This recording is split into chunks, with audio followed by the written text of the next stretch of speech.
You remember the first time you met Terry and the Funk family? Wow, so this is going way back, 1973, and I was with Donnie Fargo. We were the Fargo brothers. I wasn't using my real name yet, and we went to Amarillo and we wrestled.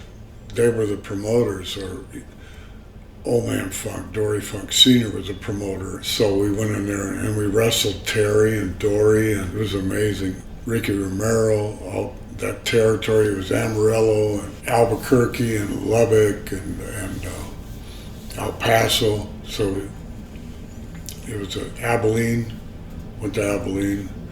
All right, it was great territory. Great place for me to learn. And I was with Donnie Fargo, so we did the tag team thing, so it was great. I started wrestling at Fargo up in Buffalo, New York, and then we went to Amarillo, and so we had a big party after been there about 6-7 months out at Dory Funk Sr.'s ranch, and he got out there and started wrestling somebody that was a shooter.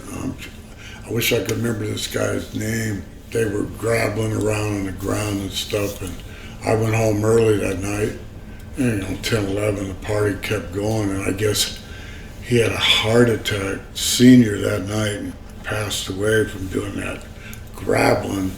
Because he was an older guy, and plus eating and drinking and everything. And the guy that he wrestled with, he had like a Lou Thez name, he was like one of those guys that grab you. And Dory Funk Sr. was no shooter, so they were just fooling around. So, God bless that. So the Terry Funk, I was around him a lot. Didn't have to wrestle against him because he was WWF champion, and he'd either be a babyface someplace or a heel the other. And so I never wrestled Terry that much, but we were great friends, and we always hung out together. And but I did wrestle him later on. So. And his brother Dory Funk Jr., they were both NWA World Champions. That was back when you traveled all over the place, and these guys were just double tough guys.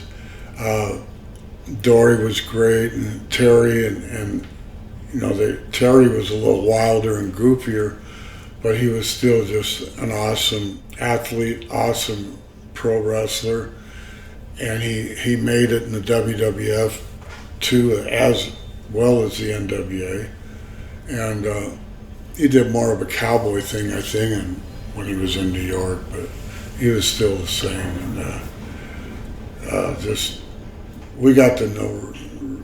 Every time he would come to Florida, where I live, my wife Julie would invite them over, and he would, we would just have the greatest time. Vicki was his wife. He would take a glass like this big around, say, and stick it in his mouth, and it was like he just did crazy stuff. But he was just so funny. I wish I could be that funny. This guy was just hilarious, and Vicki, and so every time, of course they always lived in Amarillo, but every time they would go on vacation, they would come to Florida, and I lived there on the beach. No, for a while I lived just off the beach, but in a big house. But wow, so I think the passing of his wife, Vicki, a few years ago, I'm thinking, I've been in Vegas about 5.5 years now. It was just when I first moved here that I heard she passed away. And I'm trying to get hold of Terry and calling, texting, but he finally did answer my text. And then I did see Terry in Los Angeles at a Comic-Con there for Victor Pritchard.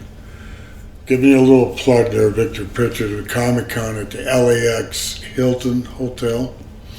And Terry was there. He was sitting right next to Honky, and I went over and saw him. And you could tell he was devastated because of his wife, Vicki. Wow, married a long time, like 50 years or something. They're high school sweethearts, right? Yes, I was just going to say that. Yeah. High school sweethearts. But nothing but love and respect for Terry Funk. God bless Terry Funk. I know he's up there. He had to be. He's a good man, good-hearted man. He has 3 daughters, and my condolences to them.